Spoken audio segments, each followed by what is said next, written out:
ladies and gentlemen, we are back on the Volare, however, whatever. We're back on the Mopar. I think what I want to do is I'm going to attempt to leave the fenders and grill, core support, hood, all that bolted together. Drop the subframe out with the motor and trans. Get that all out of the way. And I think I can drill out all of the spot welds and finagle the frame rails out one at a time so everything stays aligned.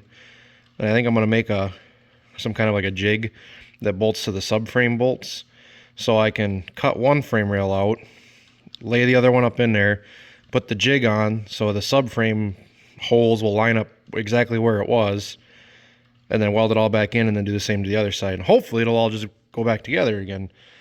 So I think that's the plan for now. I'm sure it'll go totally wrong and we'll end up taking the entire front half of the car off like on the other one. But I'm going to attempt it the easy way first because that's never bit anybody in the ass. So, yeah, let's start disassembling. So I'm working on getting the radiator out of here, and give me some light here. It wasn't flowing all that great, so I put some air to the drain here. Here's a little bit in there, and that's what's coming out of there. That's not too promising looking. I hope that's just a bunch of like stop leak and mud and stuff like that, and not the old head gasket checking out. So yeah, I'm gonna keep taking stuff apart, I guess. So upon my adventures of removing this radiator, I was just kind of dicking with stuff up here, and the damned old EGR just self-deleted. So yeah, I guess we're getting rid of that. Oh no. Alright, moving on. Alright, so I'm working on these tranny lines down here, if it'll focus. I'm gonna give some advice to you young guys, and even the old ones that never listened. See how there's a flare nut right there, and there's a fitting right there. When you go to crack these loose, 9 times out of 10, that nut's rusted. That's not. It's going to break loose in the radiator. You're going to go spinning on this, and it's going to twist that line up and wreck it, and you're going to be mad. So make sure that you hold that fitting, then crack that loose. Not out of the woods yet. Once it's cracked loose, you need to make sure the nut is spinning on the line. Spray it down with panther piss. Work that nut back and forth a little bit at a time, and then once it starts spinning free of the line, then you can go hog wild, back her off, pull the nut off. That'll save you a lot of headache in the long run. Just a little tidbit there for anybody starting out or anybody wondering why all their projects turn into 3-day projects all the time. Let's keep going. Alright, so I got a little rambunctious and forgot to film, and the engine and transmission fell out. So yeah. I'm not gonna lie to you guys, it's been like 2 or 3 weeks since I worked on this thing last. I am dragging ass on this project. And yeah, it's not up or shut up time. We got to get this thing done. Springtime's coming. He's going to want to be driving this car. So, but now that the engine's out of here, you can really see these frame rails are just garbage. If you keep poking up here, it's all junk. It's even right there a little bit. So yeah, I'm going to pick this up with the cherry picker and roll it out of there. Then we can get to work cutting all this old shit out, and yeah, fun stuff. Moving on. Okay, so what I've done here is created a quick and dirty little jig structure thing that bolted into the subframe mount holes, and that way we're going to replace one frame rail at a time. I'll pull this off, cut that frame rail out, get the other one kind of clamped up in there. I'll throw this back in, and that'll ensure that everything's aligned properly. We'll have to still make sure it's this way correctly, but that'll keep the spacing all right. So, you know, even if we're a little bit off, at least it should all bolt back together. I also went and I picked up this little guy. It's a spot weld drill,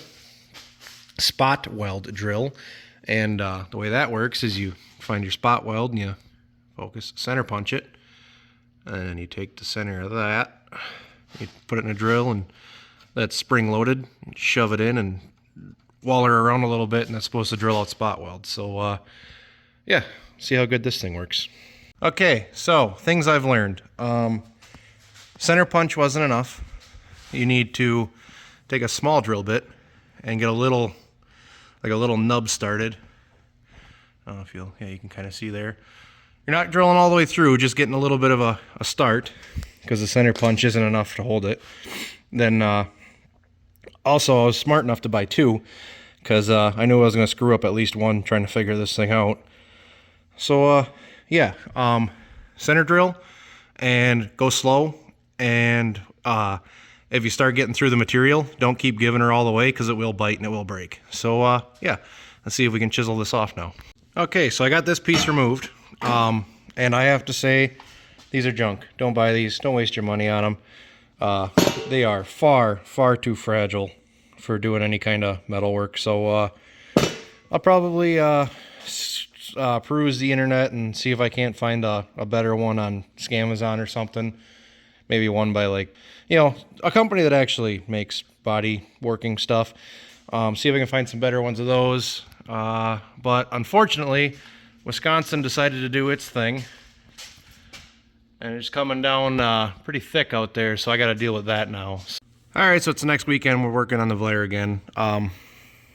I picked up another set of these off of Amazon. Instead of spending $4, I spent $20, and these are way more gooder. Do a super good job. So yeah, I'm gonna start attacking it with these and see if I can get this frame rail ripped out of here. Alright, got the frame rail all cut out. Found some floor rot, but we're gonna weld the new piece in, and then Kyle can patch that from the top later. I don't know if I said Kyle's the one that owns the car. Speaking of Kyle, he stopped by. Apparently I wasn't getting it done fast enough, so he's doing the brakes and the tune-up, and he'll do the brakes back there. There he is. And I'm gonna finish knocking this out.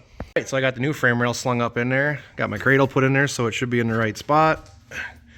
It all fit in pretty nice. Got it clamped in a couple of spots. Now we're gonna break out the welder and start burning back in spot welds. Alright, this side's welded in and done. Welds look about like factory Mopar welds. Came out pretty good. Now I'm in the process of pulling this side apart. Just about got it ready to drop out. Just got to finish this back here. Wyatt's working on brake lines. Kyle's working on wheel bearings and stuff. Shouldn't be too long, and hopefully this thing looks like a car again. Alright, installed, done, frame rails in. These guys are working on doing a tune-up, because it's easier this way. And I'm going to do some brake lines, and then we can slam the engine back in this thing. Alright, so Wyatt and Kyle took off. They got the tune-up done on here, plugs, wires, etc. I got the brakes and everything done on this side. We're missing a caliper for that side. Should be here Monday. Brake parts will be here for the rear on Monday. Got these bad boys all painted up. Got new brake lines in. All the way to the back. Everything's good. So tomorrow, we're going to slam this back in here. And then Monday, parts for the brakes will be here. And this thing should be driving down the road. So yeah, let's get this slammed in there. Alright, with a little movie magic, the engine and trans is planted back in this thing. So all we gotta do now is finish putting the brakes and shit together, and then put everything back together up top, change the oil, build an exhaust, and we're getting close to being able to drive this thing down the road again. Alright, so we pretty much got it as far as we can go this week, so that's probably going to be the end of the video. We are waiting on a radiator to come back from the radiator repair shop, because new ones are freaking expensive. We're waiting on the rest of the brake parts. I got to pick up some materials to build an exhaust. We can throw the bumper back on, but that can wait too.